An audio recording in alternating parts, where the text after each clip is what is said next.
നമസ്കാരം. ഞാൻ ഒരു പ്രധാനപ്പെട്ട കാര്യം പറയാനാണ് വന്നിട്ടുള്ളത്. നമ്മളെല്ലാം ഇഷ്ടപ്പെടുന്ന ദീർഘവീക്ഷണത്തോടു കൂടി ഒത്തിരി കാര്യങ്ങൾ ചെയ്യുന്ന നമ്മുടെ ഗതാഗത മന്ത്രി ഗണേഷ് സാറിനോടാണ്. അദ്ദേഹത്തിന്റെ ഒരുപാട് നല്ല കാര്യങ്ങളും ഒരുപാട് ദീർഘവീക്ഷണത്തോട് ചെയ്യുന്ന ഒരു മന്ത്രി ആയതുകൊണ്ട് തന്നെ ആരെങ്കിലും എന്തെങ്കിലും പറഞ്ഞാൽ ഉപകാരപ്രദമായിട്ടുള്ള കാര്യങ്ങളാണെങ്കിൽ അദ്ദേഹം അത് സ്വീകരിക്കുകയും അദ്ദേഹം അത് നടപ്പാക്കുകയും ചെയ്യുന്ന അതിന് കഴിവുള്ള ഒരു മന്ത്രിയാണ്. അതുകൊണ്ട് തന്നെയാണ് ഞാൻ പറയാൻ ഉദ്ദേശിക്കുന്നത്. സാർ, ഇന്ന് 5 പേരുടെ മരണത്തിലിടാക്കിയിട്ടുള്ള ഒരു KSRTC നമ്മൾക്കറിയാം. പണ്ട് കാലങ്ങളെല്ലാം സുഖകരമായി യാത്ര ചെയ്യാനും അപകടങ്ങളില്ലാത്ത ഒരു വാഹനമായിരുന്നു KSRTC. പക്ഷെ ഇന്ന് സത്യം പറഞ്ഞ വളരെ സങ്കടത്തോടു കൂടി അല്ലാതെ ഇത് പറയാതിരിക്കാൻ വയ്യ. ഒരുപാട് അപകടങ്ങൾ ഉണ്ടാക്കുന്ന, ആളുകളോട് തട്ടിക്കയറുന്ന കണ്ടക്ടർമാരും ഡ്രൈവർമാരും ഒത്തിരി ആളുകളെ നമ്മൾക്കറിയാം. കുറച്ച് ആളുകളുള്ളൂ എന്ന് നമുക്ക് പ്രതീക്ഷിക്കാം. പക്ഷേ അപകടകരമായിട്ടുള്ള ഡ്രൈവ് ചെയ്യുന്ന ഒരുപാട് ഡ്രൈവർമാർ ഇപ്പോഴുണ്ട് അതിനകത്ത്. അപ്പൊ അതുകൊണ്ട് തന്നെ നമുക്കറിയാം, പല വളവുകളും കൊടും വളവുകളൊക്കെ അവിടെ നിന്നാണ് ഓവർടേക്ക് ചെയ്തിട്ട് എത്രയോ KSRTCകൾ നമ്മൾക്കറിയാൻ പോകുന്നത്. എത്ര അപകടങ്ങൾ ഉണ്ടാക്കി.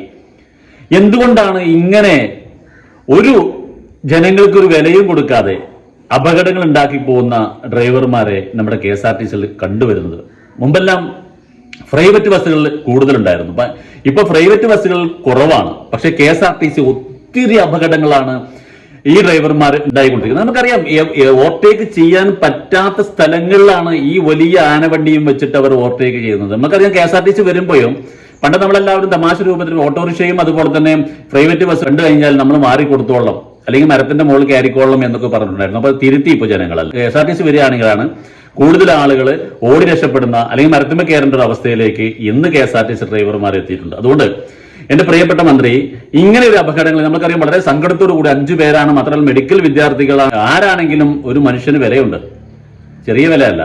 അപ്പോൾ അപകടങ്ങൾ ഉണ്ടാക്കി എനിക്കൊരു ഡ്രൈവർമാർക്ക് KSRTC അല്ലേ, ഞങ്ങൾക്ക് ഒന്നും ചെയ്യില്ല. പ്രൈവറ്റ് ബസ് ഇടിച്ചിട്ടുണ്ടെങ്കിൽ അല്ലെങ്കിൽ മറ്റുള്ളവരുണ്ടെങ്കിൽ ജനങ്ങൾ കൈകാര്യം ചെയ്യും. പക്ഷേ ഈ KSRTC ഇടിച്ചു കഴിഞ്ഞാൽ സർക്കാർ ജീവനക്കാരല്ലേ അല്ലെങ്കിൽ സർക്കാരിന്റെ വാഹനമല്ലേ, ഒന്നും ചെയ്യില്ല എന്നൊരു ധാരണ ഇവർക്ക് ഉണ്ടോ എന്നൊരു തോന്നലുണ്ട്. അതുകൊണ്ട് തന്നെ എന്റെ പ്രിയപ്പെട്ട മന്ത്രി അതിനൊരു കടിഞ്ഞാൻ ഇടണം എന്നാണ് എനിക്ക് പറയാനുള്ളത്. ഇനിയൊരു അപകടങ്ങൾ KSRTCയോ അല്ലെങ്കിൽ മറ്റുള്ള KSRTC നിർബന്ധമായിട്ടും അവർ അപകടങ്ങളില്ലാതെ നല്ലൊരു വാഹനത്തിൽ ഇപ്പോഴും ഒരുപാട് ആളുകൾ സഞ്ചരിക്കാനും ഒരുപാട് ആത്മാർത്ഥതയോടുകൂടി പോകാനും ഒക്കെ നമ്മുടെ ബസ്സാണല്ലോ എന്ന് സന്തോഷത്തോടു കൂടി പോകുന്ന ഒരുപാട് ആളുകളുണ്ട്. അതുകൊണ്ട് തന്നെ KSRTC ബസ്സിൽ യാത്ര ചെയ്യാൻ ഡ്രൈവർമാർക്കും കണ്ടക്ടർമാർക്കും നല്ല ഒരു കാഴ്ചപ്പാടുകളും അതുപോലെ തന്നെ ആളുകളോട് പെരുമാറ്റവും അതുപോലെ തന്നെ വാഹനം ഓടിക്കാനുള്ള നല്ലൊരു ഡ്രൈവേഴ്സിനെ വളർത്തിക്കൊണ്ടുവരാനും എങ്ങനെ എന്തെങ്കിലും അപകടകരമായ സംഭവങ്ങൾ ഉണ്ടെങ്കിൽ ഡ്രൈവർമാർക്ക് തക്കതായ ശിക്ഷ കൊടുത്തുകൊണ്ട് ഇനിയൊരു അപകടങ്ങളില്ലാതിരിക്കാൻ എന്റെ പ്രിയപ്പെട്ട നമ്മളെല്ലാവരും ഇഷ്ടപ്പെടുന്ന മന്ത്രിക്ക് സാധിക്കട്ടെ.